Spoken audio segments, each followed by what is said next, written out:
Some might say it was a Christmas miracle.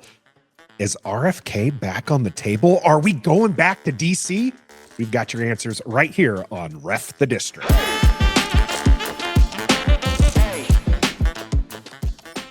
Greetings and salutations, and welcome to Ref the District. I'm Nathan Perry. That's the Stoner, and this is a return to DC. We've got all your information on what has happened overnight and the turnaround on the political scale and everything that's going on when it comes to whether or not the Washington franchise, football franchise, will return to DC. We've got all that right here for you on Ref the District. Just do me a favor, hit that like button, subscribe to our channel, and make sure you share this with your friends that you would like to have a further discussion on. And then you can join us on Wednesday live, 7:30 Eastern, and we'll have more discussions there right here on YouTube. If you're listening to this on your favorite audio platform, make sure you leave us a rating and review.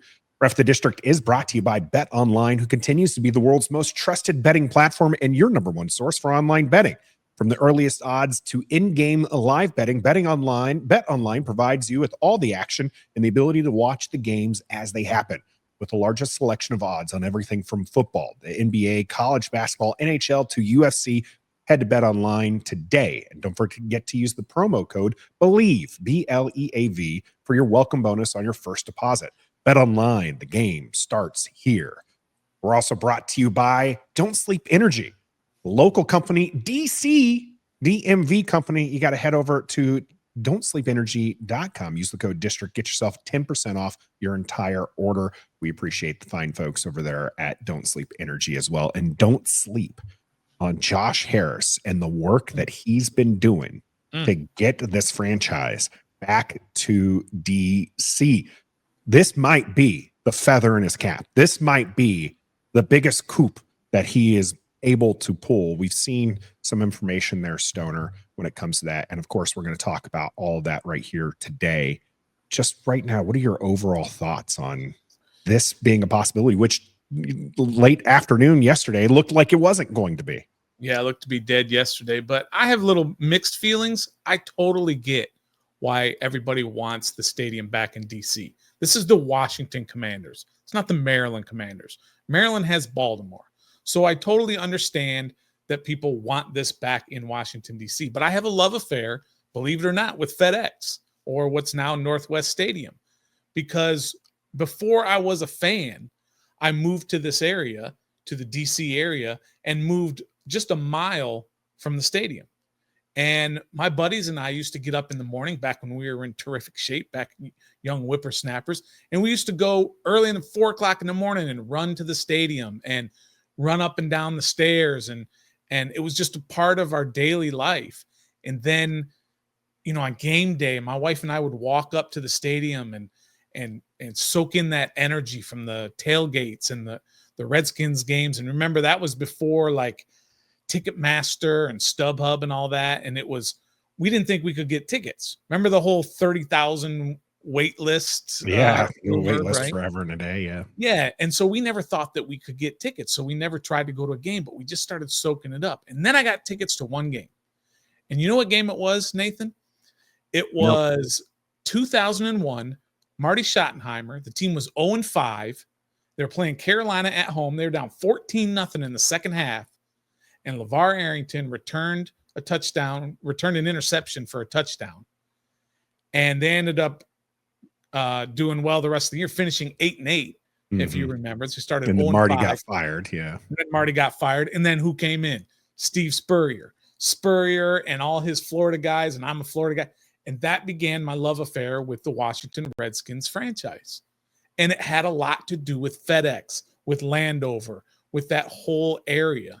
So I have a little bit of mixed feelings on this because I understand what everybody wants in going back into Washington, which is not a done deal, but it's heading in that direction, of course. Yeah, it's going to take some time. It is interesting, Stoner, about how many people have memories on RFK, given the fact that it's been, a few decades since they've been there. I never had the pleasure of going, but of course watching the games and kind of experiencing that. But my personal experience with RFK would just be driving by it or in the bus, usually on the way Yeah. to work from Annapolis to the Pentagon and going by RFK. And it always there was an aura Yeah, about you it. could feel it. Yeah. Feel it. Even as run down as it is now, you Yeah. just kind of feel the aura of being right there in DC. And I just don't get that with the current location with Northwest Stadium.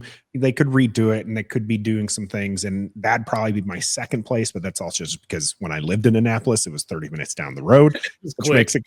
makes it a little bit easier. I know the Yeah. Virginia people might not be happy with it, but feelings aside, let's get back into the story here a little bit. We're going to talk about what happened last night, of course, but let's set this up with the RFK backstory itself, where the franchise played from 1961 on. So what do you got for us? 1996. I put 1976.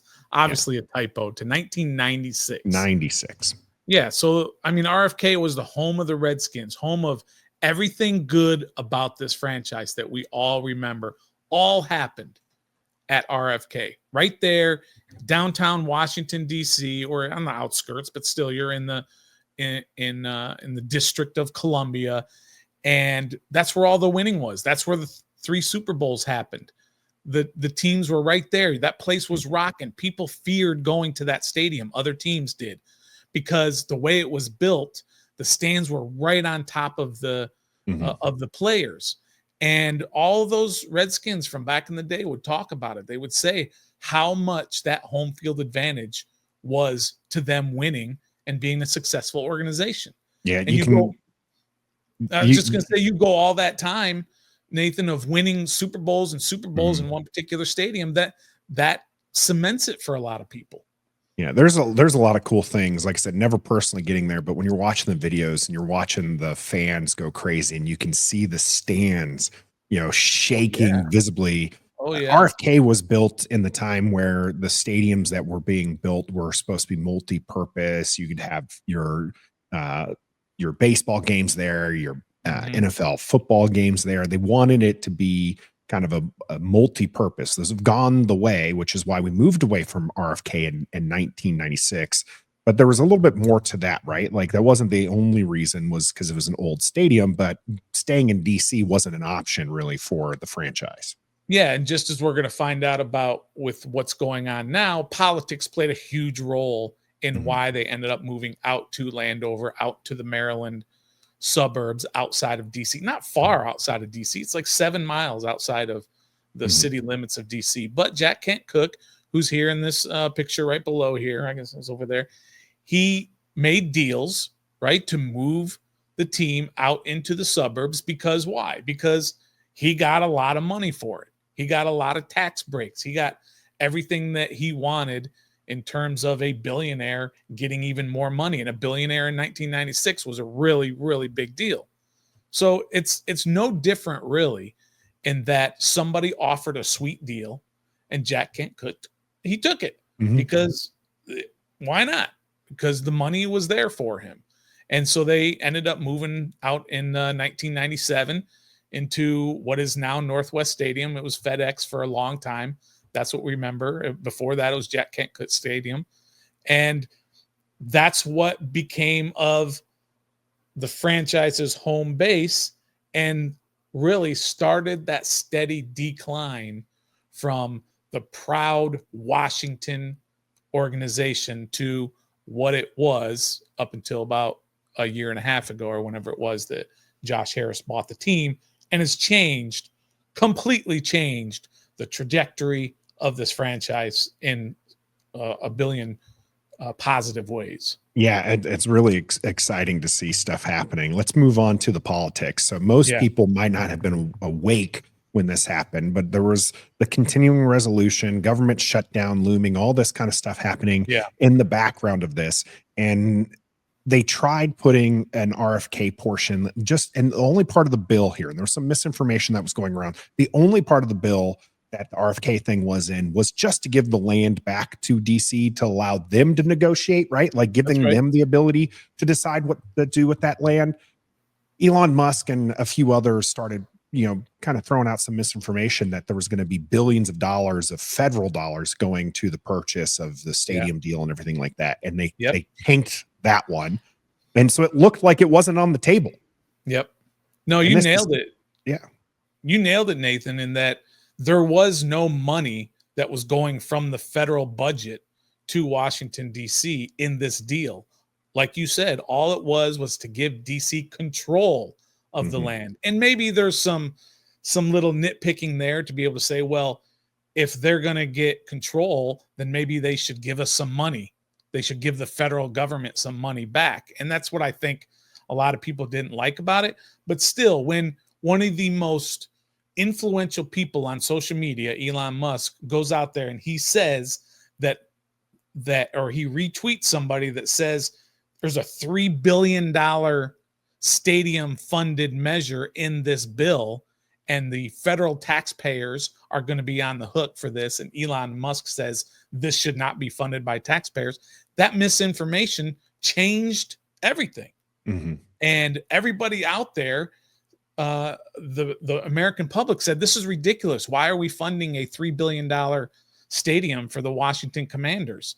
And then even some politicians said, you know what, you're right. And they changed their vote.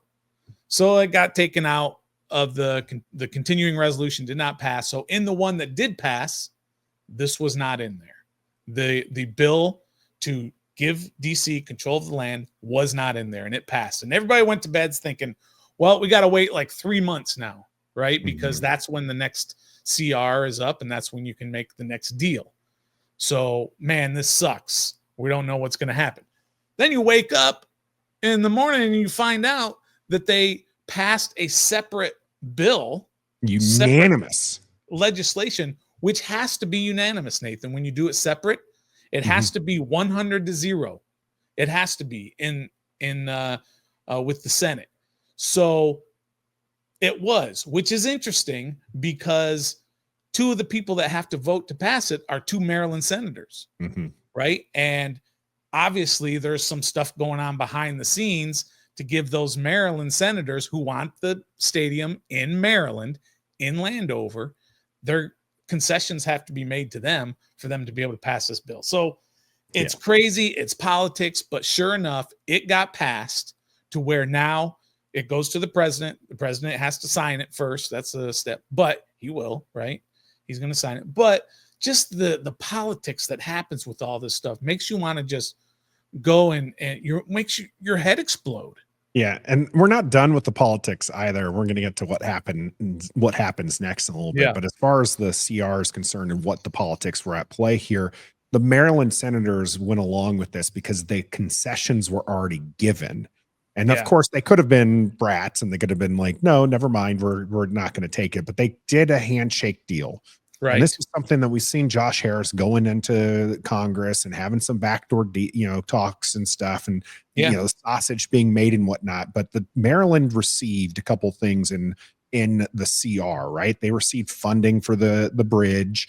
They also received jets, or at least a squadron, I believe is how it's worded in the CR. So like Maryland got what they want. And the thing for Maryland, the reason why they're okay with taking those concessions, because that concession wasn't, hey, you give us this and we'll let you have the franchise, right? It was, you give us this and we'll let you compete for the franchise. Maryland is still very much in the running when it comes to what happens next. Now, DC is, of course, where you can tell the franchise wants to be.